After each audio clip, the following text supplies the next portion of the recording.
Jacob Myers here with Texas Tech wing LeJuan Watts as a part of our 2026 League Him Watchlist.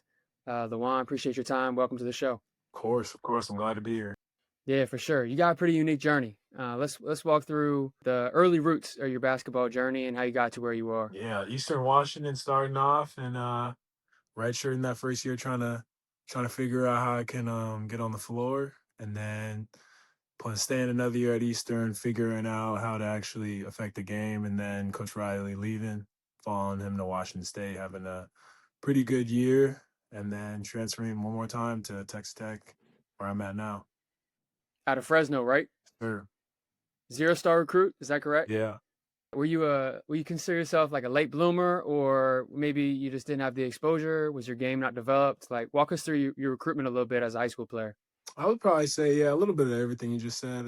Late bloomer, game wasn't developed, body really wasn't developed. I had to really work in college to get my body exactly how I wanted it. I was like a little heavier redshirt year, and then senior year of high school, I was bigger. But yeah, and then I got a few D2 calls, D2 offers, and then I got one call from Eastern Washington, like maybe late season senior year to come play D1. Love that. So you talked about, really improving your body throughout college. Is that the biggest kind of change you think you've had throughout your college career? I mean, yeah, for sure that I mean my mind just like seeing the game a little bit different. Obviously, I wasn't the smartest coming out of high school just in basketball knowledge, but I mean, yeah, I had to change my body and my mind had to, what I'm saying, see the game different. What was the biggest benefactor of doing the redshirt year? I mean, just seeing that like this is real. Like you're gonna even at a low D1, you're still gonna have to compete against. I mean, non-conference, you're still gonna have to be able to play against big teams. Like and that can't change. You're supposed to be you no matter who you're playing, and just seeing that, and then yeah, body just being able to have a body where I can work and practice and lift every single day, and just being available. Definitely. Now to your skill set, what kind of defines your game on the court?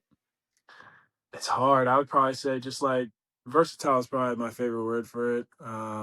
Being able to play with bigger guys and also play with littler guys, and being able to stop and then being able to play fast. I think those are my keys to my game. Just being able to be super versatile on offense and on defense.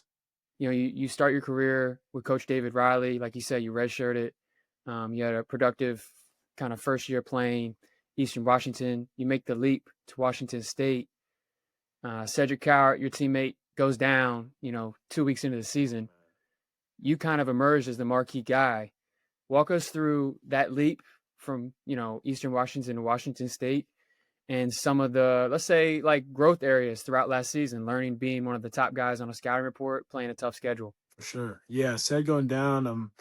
I mean, it hurt the team for sure. I mean, he was still there on the sidelines being a leader, but yeah, just being a vocal point and yeah, it was I had a lot of learning experiences, especially with turnovers, having the ball a lot more. I wasn't really ready from going to that Eastern Washington year to having the ball a lot that Washington State year, but I feel like I learned a lot with that, and then just being available and being a leader. A lot of my older teammates, Ethan and Dane, had shown me a lot of the ropes. Cedric was still there, even though he was on the bench, but he was still showing me how to like lead a team because I was still pretty young and I had a lot of the touches just trying to figure out that year for our squad. And then more specifically to like your production, what do you think you showed? Yeah, I mean, going back to the versatility, just being able to whatever coach needs. I mean, if someone's specifically on me, I know that I can attack him in a few different ways, depending on how big he is or how small he is. If he's smaller, I definitely know that I can walk him down, or if he's bigger, I can bring him out a little bit and run him through a few actions that Coach Riley had drawn up for us. Yeah, being able to shoot, being able to pass, being able to create for the team was one of my things. Mentioned that, relationship with Cedric. What is your relationship like with him? And then what was it like for you to see kind of his rise? I mean, you guys have a lot of similarities starting Eastern Washington. Obviously, Cedric, went the Division III path out of high school, but being teammates for a couple years, seeing his growth, seeing him go through some adversity with that injury, and then I mean, he ends up going to the I lottery. mean, it's a blessing for Ced. I've always said Ced was he was a different type of player. Just the way he approached the game, his leadership was just always, I mean, on the NBA level, because he's just, I mean, that's just who he is. That's, if you ever met Ced, you know he's one of those people that just carries himself just like that. And yeah, just growing up with Ced, I played against him my whole life, and then played him in high school. Um, yeah, I mean, I always been really close to Ced. I've been talking to him ever since he's been over there. We've been playing the game, and he said he's enjoying it over there. So I'm really happy for him.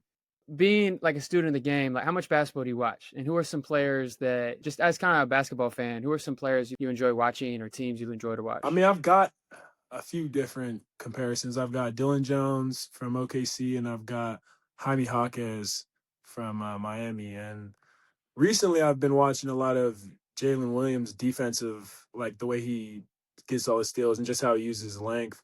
That's what I've been watching, because I have to take a step this year on defense. And yeah, I've been watching a lot of that. And then Coach Linder over here has been having me watch a lot of the European hoops. So I'm starting to watch a lot of film out here. Great shot on J Dub. He does a terrific job, using his chest, using his wingspan. The transition to Texas Tech. What led you to Texas Tech? And then how's this offseason been?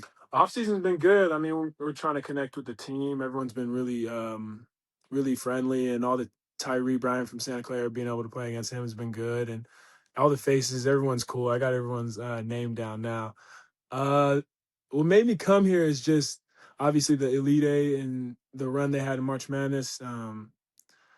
Just I think the plug and play, when I saw Darian leave, I thought I could play similar, and I got a lot of comparisons to him. So I mean, when he left, they hit me up. I thought it was the easy way to, if I wasn't planning on leaving Washington State, but I mean, when an opportunity like that happens and someone similar leaves, I think I had to, you know what I'm saying, take that. You're someone that's made a lot of leaps each year. What's the leap this year? What have you been working on this summer? Where's your kind of your game at entering this next season in the Big 12 on one of the best teams in college basketball? Yeah. I mean, whatever Coach Grant McCasland needs from me, I mean, I'm willing to do. So, I mean, he's pushing me on defense and being able to switch on anybody and being one of our best defenders this year.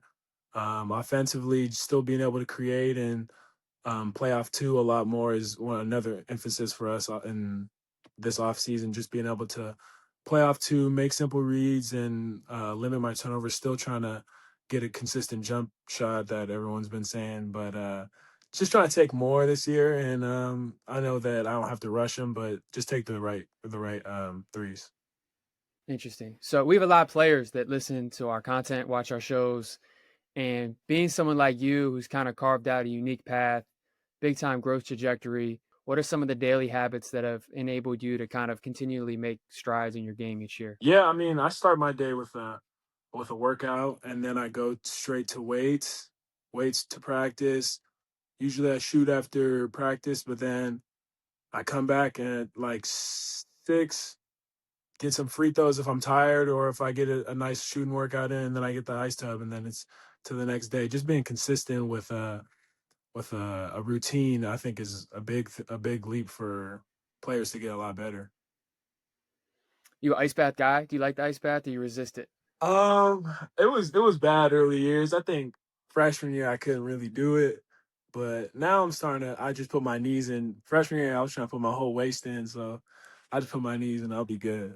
I love the sauna. I Sauna's a little love bit the more easy on sauna. the body. I like the sauna. I Yeah. used to do that. Actually, that was something I used to do at Eastern Washington literally every night. Um, Man, the ice tub. I can't. I do it, but I don't enjoy it like some people do.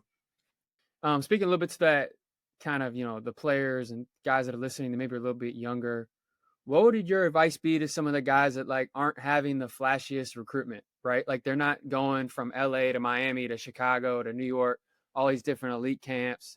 They don't have slam overtime and ball is life at all their games. They don't have an agent at age 16, Right. 17. And, they're overwhelmed. Maybe they're comparing themselves to their peers or they think they're behind. What advice would you give to young prospects like that?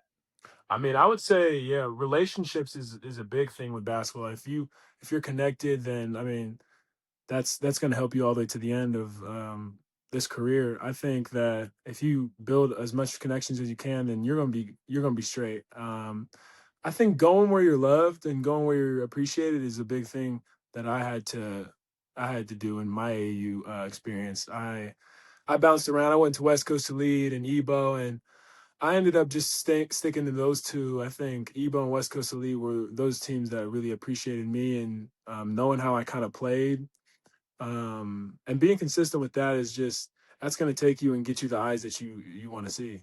Who would you say has been the most influential person for you in your basketball career? Mm, that's hard. Influential, probably like I mean, Said. I mean, Said's really seeing Said work every day. That really. I mean, he put our whole team to the test to see if we really wanted to do this. I mean, he was in the gym every time you ever walked in the gym. Said was in there working. So I think him influencing me and just how to actually approach the game. I think that was really big. Him even like taking, I mean, learning from his mistakes. He had got hurt and he wasn't really taking treatment as serious. Just learning from seeing what Said had done, and then coaches getting on him. Just being around Said, you're gonna learn a lot, which is a blessing for me.